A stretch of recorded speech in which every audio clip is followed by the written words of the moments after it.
ஓடிவிட்டார், நிர்மல்குமார் ஓடிவிட்டார். யாரு ஓடுனது? உங்க அப்பா கைது செய்யும் பொழுதும் நீங்க ஓடுனீங்களே, அப்படியா ஓடணும்? நாங்க கலைஞர் கைது செய்யப்படும் பொழுது யார் ஓடினார்? திமுக வரலாறு தெரியுமா? கலைஞர் கைது செய்யப்படும் சொந்த மகன் ஓடினார். வரலாறு பத்தி பேச ஆரம்பிச்சும் தாங்க மாட்டீங்க. டிவி கேட்க வரலாறு தெரியாமல்ல, எங்களுக்கு மக்கள் இயக்கமாகவும் இருக்கும் தெரியும். உங்களை சூழ்ச்சிகளை சுப்ரீம் கோர்ட்ல போய் தூக்கி எறியவும் தெரியும்.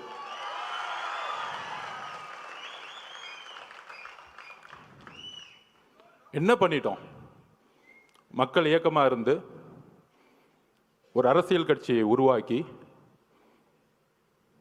மக்களிடம் போய் ஒரு பிரச்சாரம் பண்றார். முழுவதுமாக மே மாதம் தன்னுடைய பணியிலிருந்து இந்தியாவிலேயே நம்பர் 1 அதிகமான சம்பளத்தை விட்டுட்டு அவருடைய உள்ளுணர்வு, நம்ம இந்த மக்களை பார்த்துக்கிட்டே இருக்கோம். சின்ன வயசுல இருந்து நம்ம நல்லா இருக்கிறோம், ஒரு பெரிய வீட்டில் இருக்கிறோம், ஒரு நல்ல காரில் போகிறோம், நல்ல எஜுகேஷனில் இருந்தோம். ஆனால் என்னுடைய பயணத்தில் தமிழ்நாடு முழுசும் தன்னுடைய தொழிலில் நடிக்க போகும் பொழுது, ஒவ்வொரு ஊராகவும் பார்க்கும் பொழுது இன்னும் குடிசைகளாகவே இருக்கே. தன்னுடைய தந்தை கலைஞர் பெருசாக பேசிவாங்க, குடிசை மாற்று வாரியத்தை உருவாக்கினார். ஆனால் இன்னைக்கு குடிசைங்களை தூக்கி எறிஞ்சிக்கிட்டு இருக்காங்க பெரிய பெரிய மாளிகைகளை கட்டுறதுக்காக. அப்படி தன்னுடைய பயணத்தில் ஒரு கட்சி ஆரம்பிக்கணும், மக்களிடம் போகணும். மக்கள்கிட்ட போய் நம்ம நான் அரசியலுக்கு உங்களுக்கு நல்ல விஷயங்களை வந்தால் என்னென்ன செய்வேன், பிரச்சாரத்தில் என்னென்ன தவறு நடந்துட்டு இருக்கு, நிர்வாகம் என்ன தவறு நடந்துட்டு இருக்கு, தமிழக வெற்றி கழகம் நம்ம தோழர்களும் நானும் ஆட்சிக்கு வந்தா என்ன நிர்வாக மாற்றங்களை உருவாக்க முடியும்னு மக்கள் கிட்ட சென்றுட்டு இருக்கார்.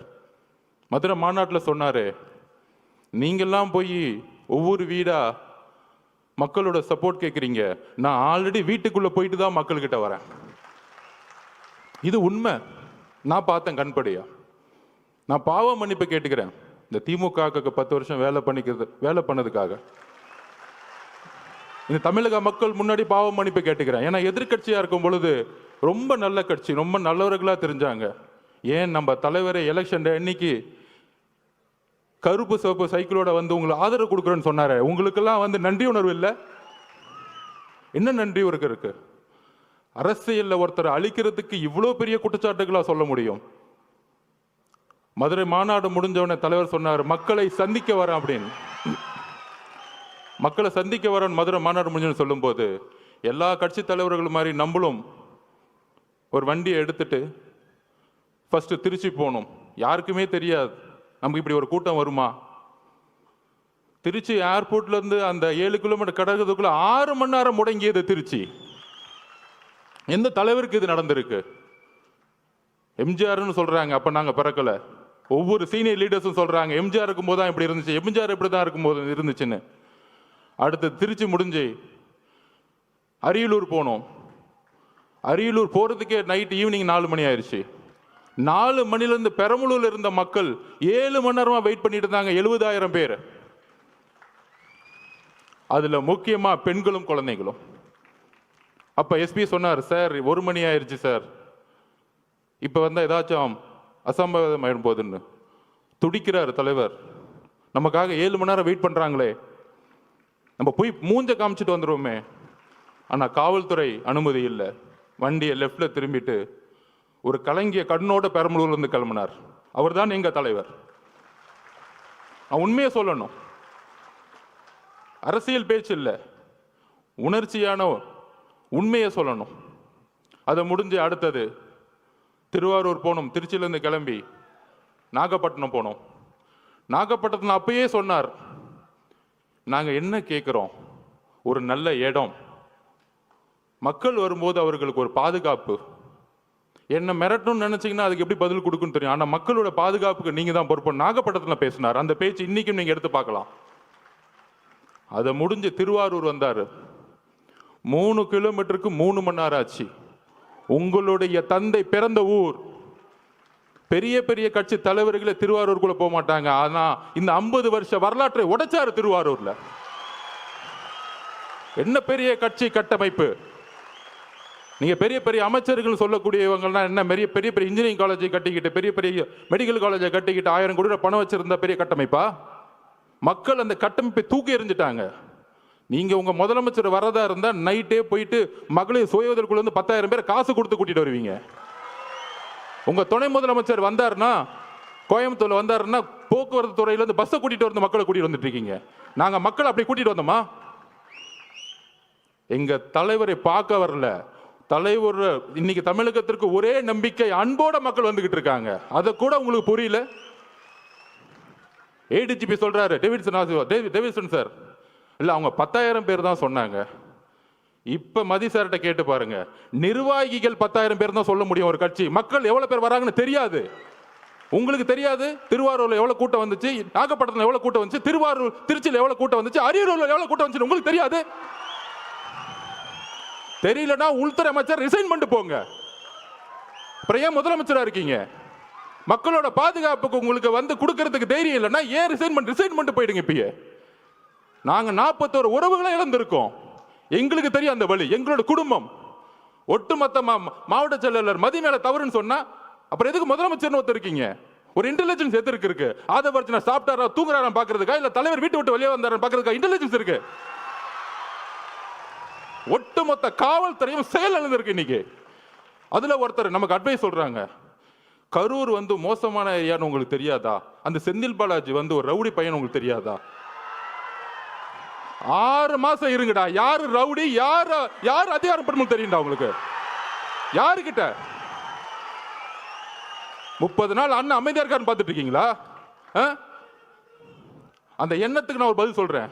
நேத்து கோவை மாவட்டத்தில் நம்மளோட சகோதரி மிகப்பெரிய பாலியல் பலாத்காரத்துக்கு உட்படும் பொழுது தவறு நடந்துச்சுன்னு எல்லாம் போராட்டம் பண்றாங்க. கோயம்புத்தூர்ல போராட்டம் பண்றாங்க. அதுக்கு உடனே திமுக ஆதரவாளர்கள், அந்த பொண்ணு ஏன் 11 மணிக்கு அங்க போச்சு? அறிவு இல்லையாடா திமுக காரங்களுக்கு? அறிவு இல்லை? நீங்க எல்லாம் பெண் குழந்தைங்க பெற்றிருக்கீங்களா இல்லையா? உங்களுக்கு அறிவு இருக்கா இல்லையா?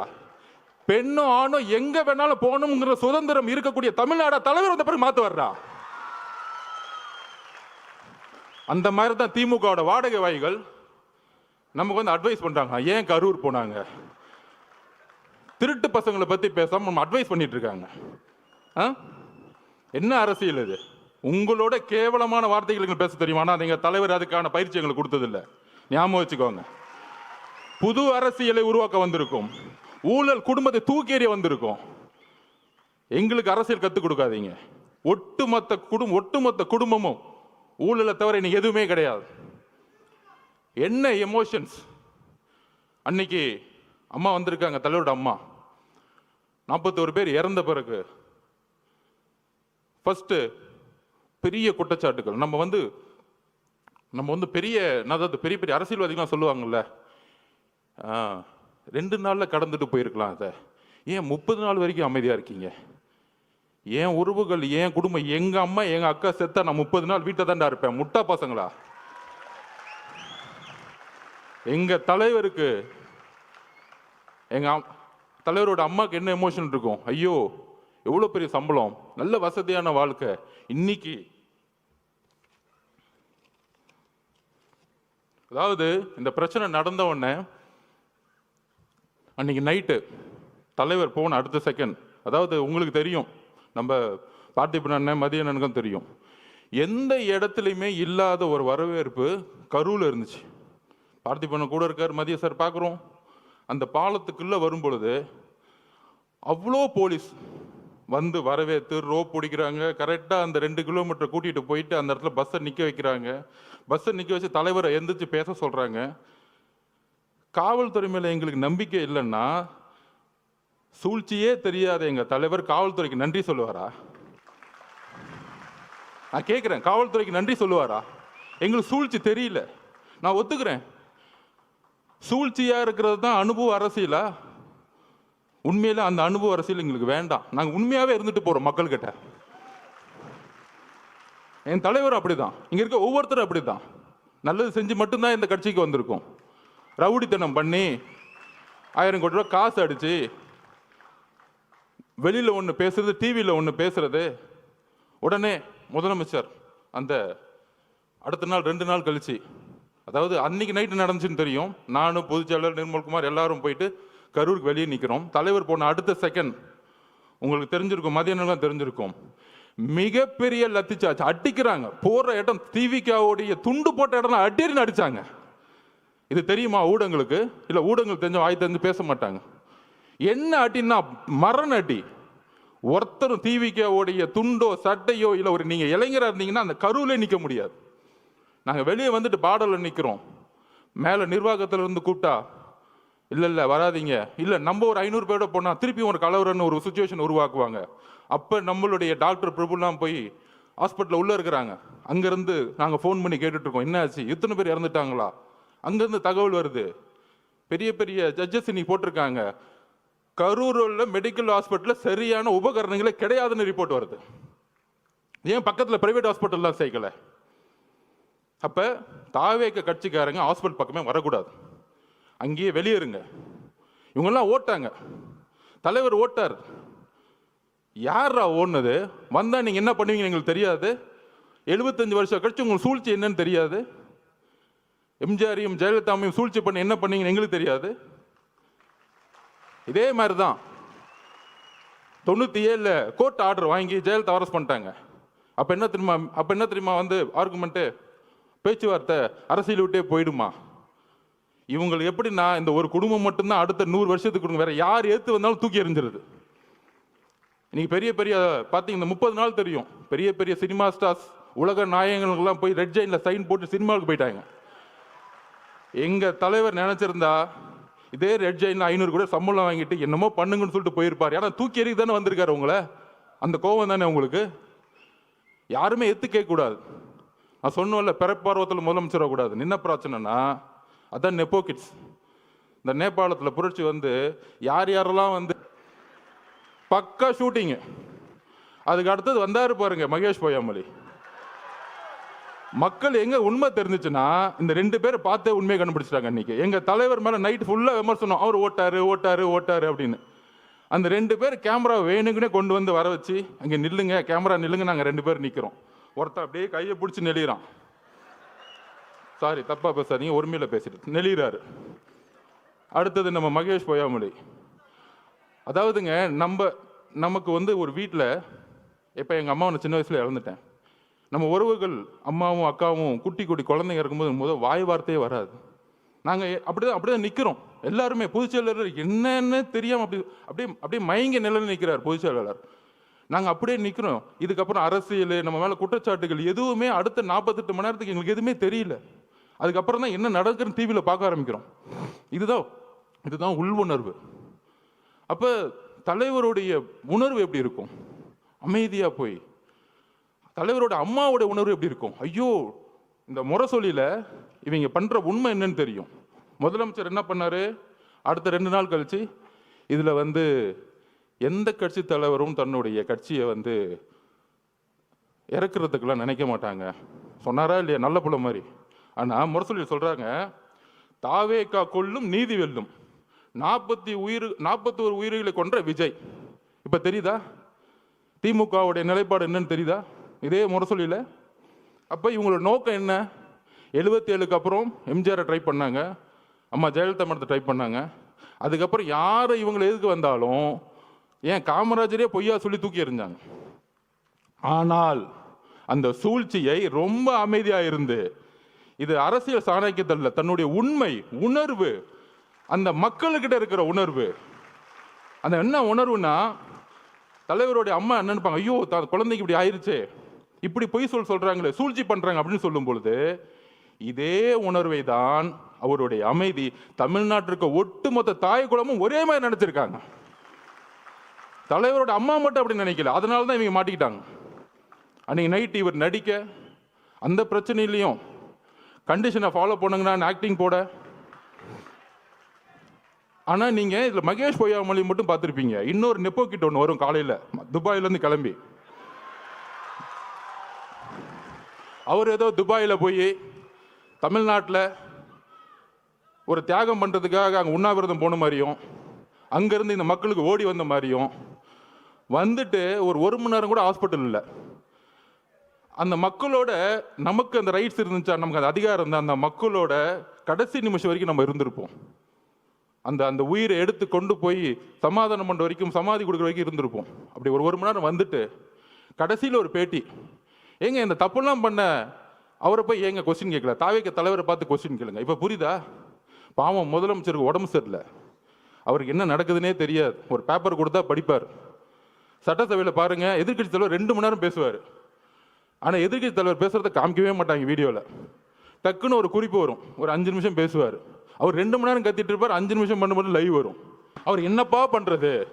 இஸ்லாமிய சமூகமும் சரி, கிறிஸ்தவ சமூகமும் சரி, பெண்களும் சரி, இளைஞர்களும் சரி, அவர் பிரச்சாரம் போகும்போது எல்லா கூட்டமாக வராது. அதை எப்படி நிப்பாட்டுறது?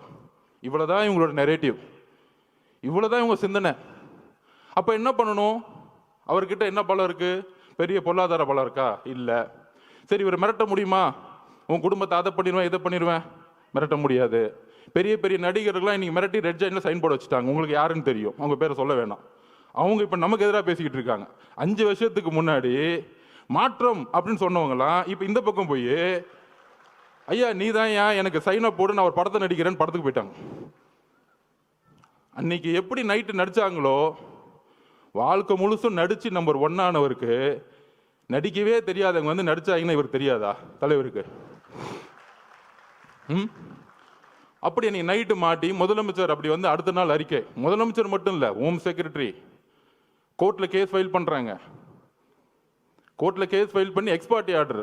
தாவேக்க கிடையாது, யாருமே கிடையாது, திமுகவே கேஸ் போடுமா, திமுகவுடைய அரசு வக்கீலே ஆர்குமெண்ட் பண்ணுவாராம். அதுக்கப்புறம் நான் எதுவும் சொல்ல முடியாது, ஒரு ஜட்ஜ்மெண்ட் வருது. அன்னைக்கு தலைவர் கூப்பிட்டார் இமீடியட்டா, தோழர்களே இவங்களுடைய சதி சூழ்ச்சி, கரூருடைய சூழ்ச்சிகள் நம்ம ஒட்டுமொத்த கட்சியும் அழிக்கிறதுக்கான வேலையை செய்ய ஆரம்பிச்சிட்டாங்க. அதில் துரைமுருகன் பேசுறாரு, யாரு? கட்சியோட பொதுச் செயலாளர். 1 நம்பர் கமிஷன் விசாரிக்கும், விசாரிச்சுட்டு உண்மை இருந்தா தலைவர் விஜய் மேல வந்து நடவடிக்கை எடுப்போம், நாங்கள் அதுக்கெல்லாம் பயப்பட மாட்டோம். இவங்க சூழ்ச்சி எங்கே வந்துச்சுன்னு பார்த்தீங்களா?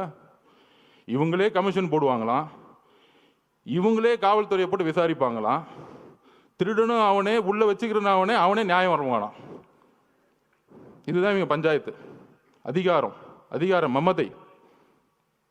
அப்போதான் சொன்னார், ஒரே ஒரு மீட்டிங், சுப்ரீம் கோர்ட் போங்க, நம்ம நியாயம் ஜெயிக்கும்னு சொன்னார். ஃபர்ஸ்ட் நம்பிக்கை கொடுத்தது அவர் தான். இந்த சும்மா சொல்றாங்க பாருங்க, இவர் ஆலோசனை கொடுக்குறாரு, அவ்வளோ ஆலோசனை கிடைக்கிறாரு, எல்லாத்தையும் பார்த்து தான் வந்திருக்காரு. அவருக்கு எந்த ஆலோசனையும் தேவையில்லை. அவர் சொன்னா செய்யறதுக்கு இங்க இருக்கவங்க எல்லாரும் இருக்கிறோம், 1.5 கோடி பேர் இருக்கும் சொல்ற செய்யறதுக்கு. எங்களுக்கு அவரை பத்தி உங்களுக்கு தெரியாது, அதிகமா பேச மாட்டார். தலைவர் விஜய் அவர்கள் தான் செயல். நீ பேசி பேசி அழிஞ்சுக்கிட்டு இருக்க, அவர் செயல்ல வந்து ஜெயிச்சுட்டு போயிட்டே இருப்பார்.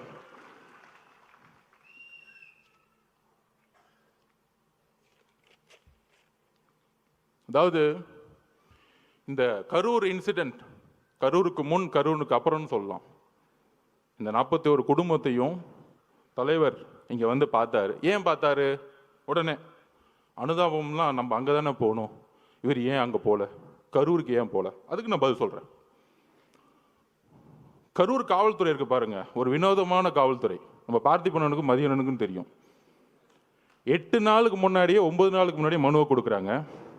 அது நம்ம தவறு தான் ஒத்துக்கலாம், ஏன்னா நம்ம காவல்துறையை நம்பணும்ல, அதுதான் நம்மளுடைய மிகப்பெரிய தவறு. எங்களுக்கு அந்த அரசியல் தெரியல, ஒத்துக்கிறோம், சாரி, மக்களுக்கு நாங்கள் மன்னிப்பு கேட்டுக்கிறோம். அந்த ஒரு தவிர நாங்கள் எதுவும் செய்யலை. எங்கள் மதியனோ பார்த்திபனோ பொதுச் செயலாளரோ காவல்துறை போய் நம்பினாங்க. அப்போ காவல்துறை ஒரு இடத்துல நம்ம வந்து கேட்குறோம், ஒரு 6 இடம் கேட்குறோம். அப்புறம் காவல்துறை இருக்க டிஎஸ்பி, ஒரு சிறப்பு வாய்ந்த நேர்மையான டிஎஸ்பி, நம்ம விஜயகாந்த் சாரோட ஒப்பிடலாம், சினிமாவில் வர மாதிரி. அவர் தான் டிஎஸ்பி செல்வராஜ் அவர்கள். அப்படி அச்சுன்னு தும்முனா கூட கட்சி எடுத்துட்டு போவார். யாரு? நம்ம செந்தில் பாலாஜிக்கு கட்சி எடுத்துட்டு போறவர் தான் அவர். அந்த இடத்துல அப்படி ஒரு ஆளை போட்டு வச்சிருக்காங்க. இருக்கு, வந்துட்டாரு உங்க அப்பா, சிபிஐ வந்திருக்காங்க, டெல்லியிலேருந்து வந்திருக்காங்க. சொல்றீங்களா 600 பேரை போட்டோம், அதில் ஏடிஜிபி சொல்றாரு 500 பேரை போட்டோம், இன்னொரு அமைச்சர் சொல்றாரு, இல்ல நாங்கள் 700 பேர் போட்டோம், அதோ எல்லாம் ஸ்டேட்மெண்ட் கொடுத்தோம். முதலமைச்சர் முதற்கொண்டு என்கொயரி பண்ணணும் இந்த விஷயத்தில், தவறா தகவல் சொன்னதுக்கு. அப்ப அண்ணன் மனு கொடுக்குறாரு. அந்த டிஎஸ்பி பார்த்திப் மன்னன் கூட சண்டை போடுறாரு. எல்லாம் பதிவு இருக்கு, எல்லாம் சொல்லுவார் அண்ணன். என்ன சண்டை? அதுல கலெக்டர் ஒரு சர்க்குலர் அனுப்புறாரு. என்ன சர்க்குலர்? 4 இடம் நீங்க எதை வேணா சூஸ் பண்ணிக்கலாம். அந்த 4 இடத்துல நம்ம கேட்ட இடம் ரவுண்டானா, கரெக்டான பார்த்து பண்ண லைட்டஸ்ட் ரவுண்டானா கேட்குறோம். இது ஆல்ரெடி கவர்மெண்ட் சர்க்குலர் கொடுத்துருக்க இடம். இதை டிஎஸ்பி அனுப்புறாரு. ஆனால் அடுத்த நாளே உத்தரவு வந்திருக்கும். அச்சுன்னு தும்பிட்டார்ல அவரு, ஊருக்குள்ள கூட்டிட்டு வராத. ஏன் ஊருக்குள்ள கூட்டிட்டு வரக்கூடாது? ஊருக்குள்ள கூட்டிட்டு போய் தலைவர் அந்த இடத்துல ரவுண்டான நின்றுட்டா ஒட்டுமொத்த மக்களும் ஓட்டு மாறிடும். வேற ஒன்றும் கிடையாது. இதுதான் அரசியல். அவர் முகத்தை யாரும் பார்த்துடக்கூடாது. ஊருக்கு வெளியே ஓரமா ஒரு ரோட்டுக்குள்ள போ. அங்க நீ என்னை பத்தி பேசுறன்னா ஃபர்ஸ்ட் செருப்பத்துக்கு அடிப்பேன். கலைப்புறம் பண்ணி பேசாம கிளம்பணும். இதுதான் திமுகவுடைய ரவுடி அரசியல். இந்த ரவுடி அரசியல் நமக்கு தெரியல, இதை நம்ம உணரல. காவல்துறை என்ன சொன்னுச்சு? நீங்க பத்திரமா இந்த தெருவிலே வாங்க, பாதுகாப்பெல்லாம் நாங்க பாத்துக்கிறோம். காலையில 9:30 மணிலிருந்து ஈவினிங் அவர் எந்தெந்த நொடியிலிருந்து வராரோ எல்லாமே லைவ்ல ஓடிக்கிட்டு இருக்கு. காவல்துறைக்கு தெரியாதா அவர் எங்க வராருன்னு? இன்னும் 1960 இருக்கும் தினத்தந்தி பேப்பர் அடுத்த நாள் வர தெரியறதுக்கு. ஒவ்வொரு நாமக்கல்ல இருந்து ஒவ்வொரு 5 கிலோமீட்டர்லையும் 5000 10,000 பேர் நிப்பாட்டுறாங்க பஸ்ஸை. ஒரு இடத்துலையும் ஒரு காவல்துறை கிடையாது. எங்களுடைய பாதுகாப்பை பத்தி நாங்க பேசல. மக்கள் திடீர்னு கூடும். ஒரு கோயிலுக்குள்ள, திருச்செந்தூர் கோயிலுக்குள்ள ஒரு சாமியை பார்க்க ஒரு 20 லட்சம் பேர் வந்தாங்கன்னா எந்த அளவுக்கு முன்னெச்சரிக்கணுமோ அதே முன்னெச்சரிக்கை எங்க தலைவர் எடுத்து ஆகணும். நாங்க கூட்டிட்டு வரல. 10-20% தான் நிர்வாகிகள் இருக்காங்க. எங்களுக்கு தெரியாது எவ்வளவு மக்கள் வருவாங்கன்னு. அப்ப உங்களுடைய உளவுத்துறையும் காவல்துறையும் மக்களுக்கான பாதுகாப்பு கொடுக்கணும் தான் உங்களை தாழ்மையோட கேட்டுக்கிறோம். அரசியலை என்ன கைது செய்யுங்க, யாரை வேணா கைது செய்யுங்க, அதை ஃபேஸ் பண்ணிக்கலாம். ஆனா மக்கள் என்ன ஆனாங்க? மக்களோட உயிரை வச்சு ஏன் விளையாடணும்? அதுதான் கேவலமான எண்ணம். என்ன எண்ணம்? மக்களுக்கு எதாவது ஆச்சுன்னா அந்த பழியை அவர் மேல போட்டு சூழ்ச்சி பண்ணி கட்சியை முடக்கி கட்சியை தூக்கி எறியணும். முதலமைச்சர் ஸ்டாலின் ஒரே குறிக்கோள் என்ன தெரியுமா? தன்னுடைய மகனுக்கு போட்டியே இல்லாம ஒரு விஷயத்தை உருவாக்கிட்டு போயிடணும். அதிமுக அவங்க போட்டியை நினைக்கிறது இல்லை. ஒரே போட்டி 1977க்கு அப்புறம் 26% இன்னைக்கு தாண்டின ஒரே கட்சி நம்மளுடைய தலைவர். சும்மா டிவிக்கு எப்ப பார்த்தாலும் ஒரு பெரிய டிவி சேனல், ஒரு சேனலை முடக்கிட்டாங்க. நம்ம சகோதரர் சொன்ன புதிய தலைமுறை அவர்கிட்ட நான் பேசும்போது என்ன சொன்னாங்க, ஏன் லைவ் போடுறோம்னா ஒவ்வொரு சனிக்கிழமை அன்னைக்கும் நம்பர் 1 சேனல்ல 1,20,00,000 பேர் பார்க்குறாங்க. நம்பர் 2 புதிய தலைமுறை 80 லட்சம் பேர் பார்க்குறாங்க. அவங்க ஆட்டோமேட்டிக்காக மக்கள் எங்கே இருக்குமோ அங்கே தான் சேனல் இருக்கும். அப்போ மக்களுடைய சந்திப்பு, மக்களுடைய கமிட்மெண்ட் எங்கே இருக்குன்னா தலைவர்கிட்ட இருக்கு. ஒரு மாற்றம் வராதா? ஒரு உண்மையான ஒரு ஒருத்தர் மாட்டா. அவர் திருட மாட்டாருப்பா. ஏன் திருட மாட்டாரு? அவர் தான்ப்பா பெரிய சம்பளத்தை விட்டுட்டே வராரு. இவங்க என்ன திருட்டு பசங்க, இந்த படுபாவிங்க. இத்தனை நாளாக நாங்கள் வேற ஆள் இல்லை. இதெல்லாம் ஊரில் ஒரு சாதாரண ஒரு பாட்டி பேசுகிறாங்க. உங்களுக்கு தெரியும். ஐயோ அங்கே நேரு இருக்கார், எப்படி ஜெயிப்பார்? 2011 உன் நேருலேருந்து எல்லாம் தூக்கி எறிஞ்சாங்க மக்கள். என்ன பேசிட்டு இருக்கீங்க? என்ன அரசியல் எங்களுக்கு தெரியாது. ஐகுமோர்ல ஒரு பெரிய மினிஸ்டர் தூக்கி எறிஞ்சாங்க. ஒரு சைக்கிள் கடைக்கார வச்சு ஜெயிச்சாங்க. அதுதான் தமிழக வெற்றி கழகம். நீ உன் கட்டமைப்புல தூக்கி எறிவார். உன் பொதுச் செயலரில் தூங்க முடியாம எந்திரிக்காம, அதுக்கு ஏன் பொதுச் செயலர் எவ்வளவு மேட்டர்? ஏன் பொதுச் செயலரை பார்த்து நீ மீம்ஸ் போட்டுட்டு இருக்க? எந்திரிச்சு ஒரு வாக்கிங் பண்ண சொல்ல உன் பொதுச் செயலரை. சட்டசபையில் உட்காந்து கிண்டல் பண்ணிக்கிட்டு கேலி பண்ணிக்கிட்டு எதிர்கட்சிகளை என்ன அவை நாடா, ஒரு அவை நாவடக்கம் கூட தெரியாம சட்டசபையை கேலி பொருளாக்கிக்கிட்டு எப்ப பார்த்தாலும் சட்டசபைக்கு போனா ஐயா உதயநிதி வாழ்க, ஐயா உதயநிதி. என்ன தியாகி அவரு? சட்டசபையா என்ன பண்ணிட்டு இருக்கீங்க? இது கேள்வி கேட்டா போதும், என் மேல ஒரு எஃப்ஐஆர். நான் புரட்சியை உருவாக்கிட்டேனா? ஆமா, எல்லாம் ஊர்ல இருந்து எல்லாம் ஆம்ஸ் இறக்கி நடு ரோட்ல நின்று துப்பாக்கி எடுத்து சுட்டுட்டு இருக்கோம். இதுக்கு ஒரு எஃப்ஐஆர், இதுக்கு ஒரு மிரட்டல். அதுல துரைமுருகன் நாங்க என்ன நடக்கணும்? தைரியம் இருந்தா கை வைங்கடா, என் தலைவரை பார்த்துருவோம். தைரியம் இருந்தா கை வைங்கடா. என்ன அதிகாரம் இருந்தா, போலீஸ் இருந்தா, தைரியம் இருந்தா முதல் வீட்டுக்குள்ள போயிடுங்க. நான் கேட்கிறேன், ஒட்டுமொத்த காலேஜில் இருக்க இளைஞர்களும் உங்க வீடு தேடி வருவாங்க, ஞாபகம் வச்சுக்குவாங்க. ஆயுத எழுத்து படம் பார்த்திருக்கீங்களா? பெரிய ரவுடி எழுத்து நிற்பாங்க. அந்த படத்துல மணிரத்னம் சார் எழுதியிருப்பாரு, இளைஞர் புரட்சி. அந்த புரட்சி தான் 26ல உருவாகிட்டு இருக்கு. நீ காசை கொடுத்து கூட்டிட்டு வருவ. அதுக்கு நான் உதாரணம் சொல்லிடுறேன். நாமக்கல்ல இருந்து கரூர் வந்துட்டு இருக்காரு அண்ணன், நான் உள்ள இருக்கிறேன். அதுக்கு முன்னாடி ஒரு பெரிய காலேஜ் இருக்கு மேடம், மதியானம் என்ன நடந்தது, குமாரசாமி காலேஜ்ல இருந்து 5000 ஸ்டூடெண்ட்ஸ் ஓடி வருவாங்க. நான் 2 கிலோமீட்டர் பார்க்குறேன், அண்ணன் பார்க்குறாரு, என்னப்பா அங்கேருந்து ஒரு கூட்டம் ஓடி விட்டது, என்னப்பா அது அப்படிங்கிற. ஒட்டுமொத்த காலேஜும் ஓடி வராங்க. அதில் ஃபோன் வேறு எடுத்துகிட்டு வராங்க, கத்தி எடுத்துகிட்டு வரும்போது ஃபோன் எடுத்துகிட்டு வந்துட்டு இருக்காங்க. அதில் நண்பர்களே, இதுதான் மிகப்பெரிய விஷயம். அதில் 5000 பேத்துல 3000 போது பெண்கள் ஓடி வராங்க. இதுதான் அரசியல் மாற்றம். நீ சொல்ற நேரு, வேலு, செந்தில் பாலாஜி தூக்கி எறிஞ்சிட்டு இளைஞர்கள் போயிட்டே இருப்பாங்க. ஞாபகம் வச்சுக்கோங்க. காவல்துறையை பார்த்து பயப்படுறேன்னு நினைச்சிட்டு இருக்கீங்களா? எங்களுக்கு எந்த பயமும் இல்லை. நாங்க ஒரே ஒரு கோரிக்கை தான் மக்கள் முன்னாடி வைக்கிறோம். மக்கள் பாதுகாப்புக்கு காவல்துறை தான் பொறுப்பு. எங்கள் பாதுகாப்பு, என் மேல எஃப்ஐஆர் போடுங்க, எங்க பொதுச்செயலாளர் அரெஸ்ட் பண்ணி உள்ள வைங்க, நாங்க எதிர்கொள்ளுக்குவோம், சுப்ரீம் கோர்ட்டு கூட போய்க்குவோம். எங்களுடைய ஒரே ஒரு தொண்டை மேல கை வைங்க, சுப்ரீம் கோர்ட்ல இருந்து ஆர்டர் வரும். நாங்க இப்ப சொல்றோம், எங்களுக்கு நீதித்துறை மீது, நீங்க நீதித்துறை வச்சு அரசியல் பண்ணினா எங்களுக்கு நீதித்துறையில என்ன, எங்களுக்கு சீனியர்ஸ் இருக்காங்க. எங்க கட்சி வந்து உட்கார்ந்து சாதாரண கட்சி நினைச்சுக்காதீங்க, எங்களுக்கும் தெரியும் அரசியல். ஆனால் மக்கள் பாதுகாப்பு, அந்த பாதுகாப்புக்கு நீங்கள் தான் முதல். இப்ப கூட எஸ்ஓபி வந்து போட்டோம், நம்ம நிர்மல்குமார் அவர்கள் நம்ம சட்டத்துறை போட்டோம் ஹைகோர்ட்ல நம்ம கேஸ் ஃபைல் பண்ணியிருக்கோம். எப்படி எல்லா கட்சிகளுக்கும் சமமா ஒரு ரூல்ஸ் அண்ட் ரெகுலேஷன் உருவாக்குங்க. நமக்கு மட்டும் ஒரு நாளுக்கு முன்னாடி தருவாங்க. ஆனால் திமுக மட்டும் தன்னுடைய புள்ள ரோட் ஷோ போகலாம், அவரு ரோட் ஷோ போகலாம். அது எனக்கு புரியல. எல்லாம் ரோட் ஷோன்னா சாதாரணமாக நினச்சிக்கிறாங்க. ரோட் ஷோன்னா மக்கள் இருக்கணும், வெறும் ரோட்ல போகிற ரோட் ஷோ கிடையாது. உதயநிதியில் ரோட் ஷோ போயிட்டு இருக்காரு, அது நம்ம பசங்க மீம்ஸ் எடுத்து போட்டுட்டு இருக்காங்க. வெறும் ரோட்ல அப்படி கை கும்பிட்டு லெஃப்ட்லயும் ஆளை காணும், ரைட்லயும் ஆளை காணும். யாரை பார்த்து இந்த பூனை வந்து சூடு போட்டுக்குமே, புளியை பார்த்து எப்ப பார்த்தாலும் நம்ம தலைவர் பண்றதையே பார்த்து பண்றது. அவர் ஏர்போர்ட் இறங்குனா கூட்டம் வருதுன்னா மக்கள் வராங்க, உடனே இவங்களும் ஏர்போர்ட் வரணும்னா கூட்டம் வரணும். நம்ம உதயநிதி போறாருன்னா ரோட்ல போறாருன்னா ரோட் சைடு லெஃப்ட் ரைட்டு பாக்குறாரு, எவனுமே மதிக்கல. இப்ப கூட நேத்து கூட பாருங்க, வெள்ளூர்ல வாக்கிங் போயிட்டு இருக்காரு, யாரா ஓடி வந்து பாக்காங்க. எங்க தலைவர் வெள்ளூர்ல வாக்கிங் போட்டோம், அன்னைக்கு வெள்ளூரை முடங்கி போயிடும். என்ன பேசுறீங்க நீங்க? உங்களுக்கு தான் தெரிஞ்ச அரசியல். திமுகனா கொள்கை, நாங்க தான் கொள்கை, எங்களுக்கு தான் கொள்கை தெரியும். நான் ஒத்துக்கிறேன். 1967 அண்ணா உருவாக்கும் போது நாங்களும் அண்ணா வழியில் இருக்கவங்க தான். அண்ணாவோட கொள்கையை நாங்கள் வந்து கடைபிடிக்கிறோம், தலைவர் கடைபிடிக்கிறாரு. அண்ணாவோட கொள்கை என்ன? பெரிய திராவிடன் 4 மணி நேரம் பேசுவான், எல்லோரும் சமமா நினைக்கிறது தான் அண்ணாவோட கொள்கை. எங்க தலைவர்கிட்ட பேசி பாருங்க 1 hour. இங்க இருக்கிற பிஎல்ஏ நம்பர் 1 தான், பொதுச் செயலாளர் 1 தான். அங்க ஒரே ஒரு டிஸ்கிரிமினேஷன் வந்து தூக்கி போட்டு போயிட்டே இருப்பார். எல்லாரும் சமமா இருங்க. அப்ப அண்ணாவோட குறிக்கோள் என்ன? சாதியை பார்த்து அவர் அரசியல் பண்ணல, மதத்தை பார்த்து அரசியல் பண்ணல, பணத்தை பார்த்து அரசியல் பண்ணல, ஊழலுக்காக அவர் வரல. இதுக்கு மேல என்னப்பா கொள்கை வேணும் எங்க தலைவருக்கு? சொல்லுங்க. நீ 10 மணி நேரம் மேடை போட்டு பேசுற வாழ்க்கையில கடைபிடிச்சிட்டு போயிட்டே இருக்கிறார். நீ மேடை போட்டு எதுவும் கடைபிடிக்க மாட்டேன்னு எல்லாருக்கும் தெரியும். அதுக்கப்புறம் கலைஞர் வந்தார்.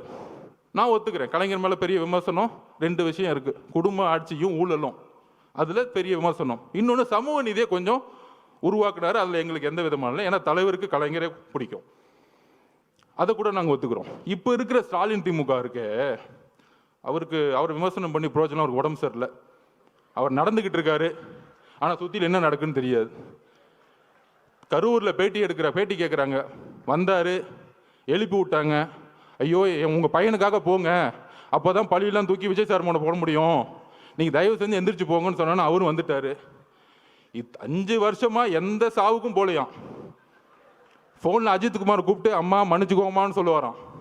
ஆனால் தாவே மேலே குற்றச்சாட்டை கிளம்புனாரு பாருங்க, சார்ட்டர் ஃப்ளைட் பிடிச்சி. அந்த சார்ட்டர் ஃப்ளைட்டை எப்போ புக் பண்ணாங்க, எப்படி வந்துச்சு, எப்படி நைட்டோட டேட்டா கிளம்புனாருன்னா அடுத்து சிபிஐ என்கொயரி வச்சுக்கலாம். அதை அப்புறம் வச்சுக்குவோம். அதுக்கு தான் உச்ச நீதிமன்ற நீதிபதி போட்டிருக்காங்களே, அவர் வரட்டும், பெரியவர் வரட்டும், அங்கே நம்ம முறையிடுவோம். அங்கே அப்போ அவருடைய குறிக்கோள் இன்னைக்கு வந்து ஸ்டாலின் திமுக என்ன தெரியுங்களா? ஒன்றுமே இல்லை. அவர் உடம்பு சரியில்லை, அமைதியாகிட்டாரு. சட்டசபையில் ஒரு பேப்பர் கொடுப்பாங்க, ஒரு மீடியா மீட்டிங்னு வச்சுக்குவாங்க, அவர் வந்து பேசுவார். இன்னொன்று கூட நம்ம பசங்க ட்ரோல் பண்ணாங்க, நம்ம பசங்க இருக்காங்களே ஜென்சி பசங்க, அடுத்த கேள்வி இவரே சொல்லுவார் மீடியாவில், அந்த கேள்வி தான் நான் பதில் சொல்கிறேன் அப்படின்னு. இதுதான் ஸ்டாலின் திமுக. ஆனால் அதை இயக்கக்கூடியவங்க 2 பேர், மகன். எனக்கு அங்கே தெரியும் என்ன சிஸ்டம்னு எனக்கு தெரியும், நான் அடிக்க முடியும். உன் டிஎன்ஏ எனக்கு தெரியும், என்ன தப்பு பண்ணுவீங்கன்னு எனக்கு தெரியும். எம்ஜிஆருக்கு அப்புறம் அந்த கட்சியை தெரிஞ்ச ஒரு ஆள் நான் தான். உங்கள் டிஎன்ஏ, உங்கள் துரோகம் எல்லாம் எங்களுக்கு தெரியும். அப்போ அண்ணங்கிட்ட அப்பயே சொன்னானே, இதெல்லாம் பண்ணுவாங்க, இந்த சூழ்ச்சிக்கெல்லாம் பண்ணுவாங்க, நம்ம சுப்ரீம் கோர்ட்டு நீங்கள் சொன்ன உடனே போயிடலான்னு. 16வது நாள் அமைதியாயிட்டோம். இன்னைக்கு ஸ்டாலின் சாரோடைய திமுக மகன் ஒரு லெவலில் இருப்பார், மருமகன் சீஃப் செக்ரட்டரி. தாவேக்காவை எப்படி அழிக்கணும், இதுதான் அஜெண்டா. அதுக்கு தான் பெண்ணு 20 கோடி. அந்த 27லிருந்து அந்த கோர்ட், சுப்ரீம் கோர்ட் ஓப்பன் ஆகிற டைம் 8 நாள். ஒன்று லீகல் ஃபைட், மீடியா நம்ம திறக்கவே முடியாது, எல்லாரும் கைது, மாவட்ட செயலர் கைது, எல்லாரும் ஓட விடு. அன்னைக்கு காலைல நிர்மல்குமார் அவர்கள் உயர் நீதிமன்றத்தில் போய் மென்ஷன் பண்ணார். இன்னைக்கு 28ஆம் தேதி சண்டே மார்னிங் அறிவு சார் எல்லாரும் போய் ஐயா உயர் நீதிமன்றத்தில் போய் ஐயா தப்பு நடந்திருக்கு, போஸ்ட்மார்ட்டம் அவசரமாக பண்ணிக்கிட்டு இருக்காங்கன்னு ஒரு மனுவை கொடுக்குறாரு. அவர்கிட்ட பேசுகிறார் நிர்மல்குமார் அவர்கள். காலங்காலத்தில் நாங்களே வந்து தலைவர்கிட்ட சொல்லிட்டு அண்ணா தப்பு நடக்குதுன்னு நம்ம பண்ணணும். ஆனால் அன்றைக்கி அந்த கேஸ் எடுக்கலை. உயர்நீதிமன்றம் வெக்கேஷன் கோர்ட்டில் ஆயிடுச்சு. எல்லா தகவலையும் சொன்னோம். அந்த ஒரு வாரம் நீதித்துறைக்கும் போக முடியல, மீடியாக்கிட்டையும் போக முடியல. ஏன் மீடியாட்ட போக கூட அவங்க மட்டும்தான் பேசுறது கேட்கணுமா? அதில் ஒருத்தர் மீச வச்சிருக்கெல்லாம் பேசிட்டு இருப்பார், சட்டையை பிடிச்சி ஒன்று அடிக்கிறேன், வெளியே வந்து தொடரா பார்ப்போம். மீடியானா ஒட்டுமொத்த 2 கோடி மக்களோட உணர்வு நாங்கள் இருக்கிறோம். தைரியத்தை தொடுங்க பார்ப்போம். வேண்டாம், எங்களுக்கு அந்த அரசியல் தெரியாது. ரவுடி அரசியல், கேவலமாக பேசக்கூடிய அந்த மாதிரி ஒருமையில் பேசக்கூடிய எங்களுக்கு தேவையில்லை. ஆனால் மக்களுடைய இறப்புக்கு இன்னும் எங்களுக்கு வழி இருக்கு, அந்த உணர்வு எங்களுக்கு இருக்கு. இப்போ எழுதிலாம் நாங்கள் பேசலை, மனசுலேருந்து வருது. இந்த 40 நாள் என்ன பண்ணீங்க, எங்கள் மக்களுக்கு என்ன பண்ணீங்க? நான் சொன்னேன் பாருங்க, அதை விட்டுட்டேன். நம்ம செல்வராஜ் அப்படி அவங்கள போட்டு 25ஆம் தேதி இல்லை நீங்கள் இந்த இடத்துக்கு தான் போகணும், இல்லைன்னா கேன்சல், அவர்கிட்ட மிரட்டுறாரு பார்த்திபன்ட்ட. அதெல்லாம் இருக்கு, இந்த இடத்துக்கு மட்டும்தான் நீங்கள் வரணும், இல்லைன்னா இந்த இடமே கேன்சல். அப்போ திருப்பியும் ஒரு 2-3 நேரம் கழிச்சு ரொம்ப பக்குவமாக பாசமாக, பிரதர் நீங்கள் தயவு செஞ்சு ஒத்துக்குவாங்க, நாங்கள் பாதுகாப்பு கொடுக்குறோம் அப்படின்னு இறக்கப்பட்டு பேசினோடனே செல்வராஜோட பொய் வாக்குறுதிகளை நம்பி அதை சைன் போட்டுட்டாங்க. அதில் என்ன பொய்? 25ஆம் தேதி தான் அவங்க மனு கொடுத்தாங்க, நாங்கள் 26 ஒத்துக்கிட்டோம், 27 நடந்துருச்சு. 10 நாளாக கத்திரிட்டு இருக்காங்க மாவட்ட நிர்வாகம், எங்களுக்கு அந்த வேணாம், அந்த இடம் வேணாம், இடம் வேணாம். இப்போ தெரிஞ்ச அந்த சூழ்ச்சி. அப்போ இந்த சூழ்ச்சி நடந்து முடிஞ்ச உடனே இந்த 16 நாள் என்னென்னலாம் சூழ்ச்சி பண்ணாங்க, இந்த முரசொலி என்ன எழுதுச்சு, பத்திரிகையாளர்கள் என்ன எழுதுனாங்க, எல்லாம் தெரியும். அப்போ திருப்பியும் மக்களை பார்க்க போகணும். எப்படி திருப்பியும் கரூர் இருக்கிற, அதாவது எந்த இறப்பாக இருந்தாலும் முதல் சஸ்பெண்ட் பண்ணுவாங்க. டிஎஸ்பியும் எஸ்பியும் முதல் ஒரு பேசிக்காக சஸ்பெண்ட் பண்ணுவாங்க, ஒரு துறை ரீதியான என்கொயரி பண்ணுவாங்க. ஏன் பண்ணலை? இதுதான் ஒரு கூட்டு சதி. 120 யாரு? ஃபர்ஸ்ட் ஹாஸ்பிட்டல் ஒன்று செந்தில் பாலாஜி, அப்புறம் உதயநிதி ரசிகர் மன்ற தலைவராக இருந்தவர் திரு மகேஷ், நடிக்கவே தெரியாததுக்கு ரசிகர் மன்றம், அதை விட்டுருங்க அந்த இடம். 3வது காலங்காத்தால் துபாயிலேருந்து வந்தவர். ஆக்சுவல் 120 இவங்க தான், கூட்டு சதியே இவங்க தான். ஏன் திண்டுக்கல்லேருந்து பெரியசாமி அண்ணன் வரல? அவங்கெல்லாம் கலைஞர்கிட்டேருந்து அரசியல் கற்றுக்கிட்டாங்க. மக்களை சாவடிக்கூடிய அரசியல் திமுக இருக்க சீனியர் செய்யவே மாட்டாங்க. இந்த மாதிரி மாறி மாறி மாறி மாறி வந்துட்டு கொன்னாலும் பரவாயில்ல நினைக்கக்கூடிய ஒரு செந்தில் பாலாஜி ஆளுங்க தான் இது எக்ஸிகியூஷன்ஸ். இது நான் தனிப்பட்ட விமர்சனம் பண்ணுறேன். அதுக்கான விஷயத்தை நம்ம சொல்லுவோம். நம்ம போய் என்கொயரி ஆஃபீஸர்கிட்ட ஒரு திருநான்னு நினச்சிக்குவாங்க, எனக்கு உங்க மேலே சந்தேகம் இருக்குன்னு சொல்லிட்டாலே அவங்க பார்த்துக்குவாங்க. வரிசையாக இருக்குதுல. அப்போ திருப்பியும் தலைவர் போனால், தலைவர் பாதுகாப்பு ஓகே, அதில் ஒரு மண்டபம் கொடுக்குறாங்க. நம்ம பார்த்திபனுக்கு தெரியும் என்ன மண்டபம் கொடுக்குறாங்க அப்படின்னா, கரூர்லேருந்து வெளியே தள்ளி போய் காம்பவுண்டே இல்லாமல் வெறும் ஒரு ஷெட்டு வச்சுக்கிட்டு ஒரு மண்டபம். மித்த மண்டபம் எல்லாருமே ப்ரைவேட் மண்டபம்லாம் சொல்லி வச்ச மாதிரி, உங்களுக்கு தான் காவல்துறையே மண்டபம் கொடுக்குறாங்களாமே, எங்ககிட்ட நாங்கள் எப்படிங்க கொடுக்க முடியும்? ஆல்ரெடி எல்லாம் சொல்லிட்டாங்க, கிளியரன்ஸ். இந்த உண்மையை தெரிஞ்சுக்கணும். ஏன் இந்த விமர்சனத்துக்கு பதில் சொல்லணும்னா, தலைவர் விமர்சனத்துக்கு பதில் சொல்லி பழக்கம் இல்லை. ஆனால் அங்கே ஏன் போல அப்படிங்கிற விஷயத்த அந்த மக்களுக்கு சொல்லணும், பாதிக்கப்பட்ட எங்கள் குடும்பத்துக்கு நாங்கள் சொல்லணும். அதுக்கான வாய்ப்பு இது வரைக்கும் நாங்கள் கிடைக்கல. தலைவர் வாயை திறந்து அவங்ககிட்ட சொல்லலை. அங்கே தான் அந்த அவருடைய உண்மை இருக்குது. எவ்வளோ கடுமையான ஒரு நேரம் ஒரு தலைவருக்கு, உறவுகளை இழந்து பார்க்க முடியாம 30 நாள் வீட்டுக்குள்ள இருந்து பார்க்கவே முடியாத சூழலை உருவாக்கிய ஒரு அரசு, காவல்துறை, மீடியா இதெல்லாம் பார்த்துக்கிட்டு பொய்யையும் உள்வாங்கிக்கிட்டு கடைசியில இதே இடத்துல அவர் வந்து பார்த்தாரு. யாருமே இல்லை, தனியா பார்த்தார். எந்த விதமான இதுவுமே இல்லை, ஆடம்பரம் இல்லை, ஒண்ணுமே இல்லை. மீடியாவில் இது வரைக்கும் ஒரு சின்ன பிக்சர் வெளியே வரல. இதுதான் தமிழக வெற்றி கழகம். மக்களுடைய உணர்வை வைத்து அரசியல் பண்றது தமிழக வெற்றி கழகம் கிடையாது. அவரை பார்த்துட்டு 10 நிமிஷம் சாப்பிடல, 9 மணிலேருந்து 6 மணி வரைக்கும் தன்னுடைய கண்ணீரை மட்டுமே அவங்க முன்னாடி நின்றுட்டு இருந்தார். ஒரு மிகப்பெரிய ஆளுமை, தமிழ்நாட்டின் மிகப்பெரிய எதிர்காலம், முதலமைச்சர், ஒரு மிகப்பெரிய நடிகர், திரையில மக்கள் கொண்டாடக்கூடியவர்.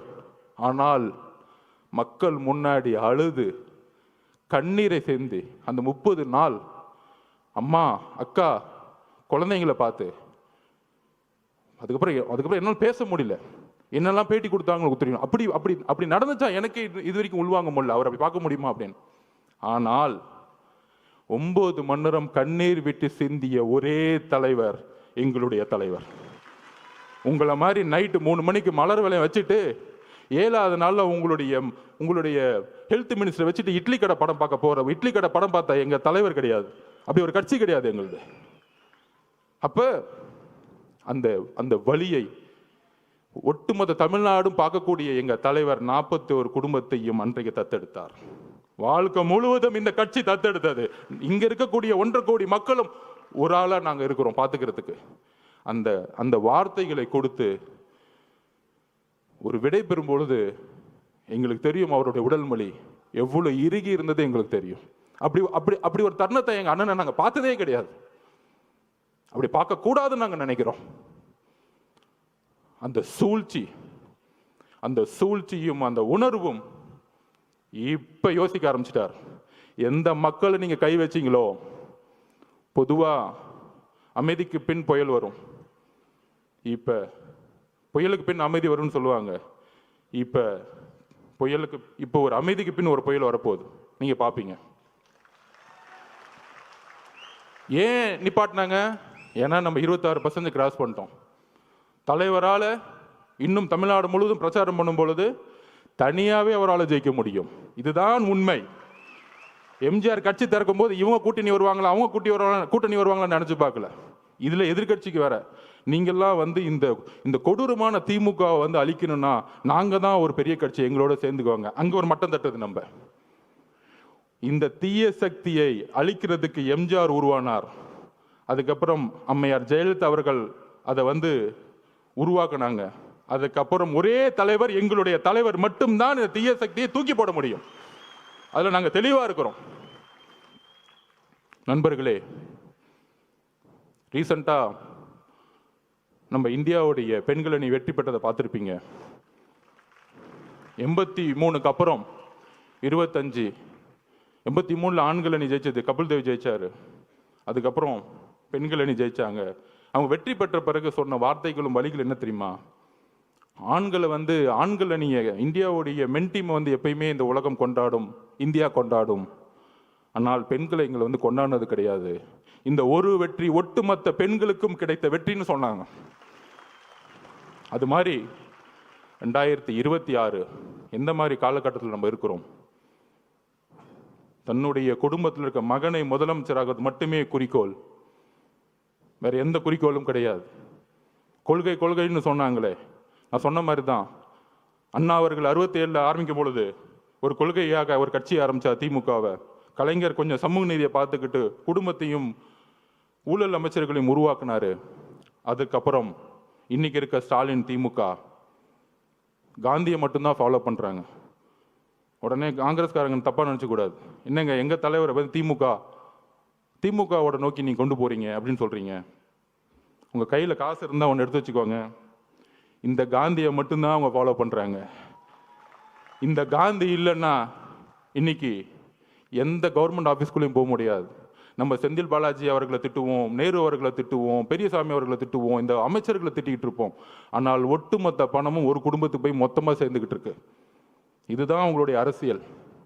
இந்த அரசியலை ஒழிக்கணும்னா ஒரே தலைவர், நேர்மையான, உறுதியான, தைரியமான, மக்களுடைய உணர்வை உணர்ந்து கொண்டு வர. அவர் அடிக்கடி சொல்லுவார், அரசியல்னா என்னன்னு தெரியுமாங்க? மக்களோட உணர்வுல நம்ம இருக்கணும்.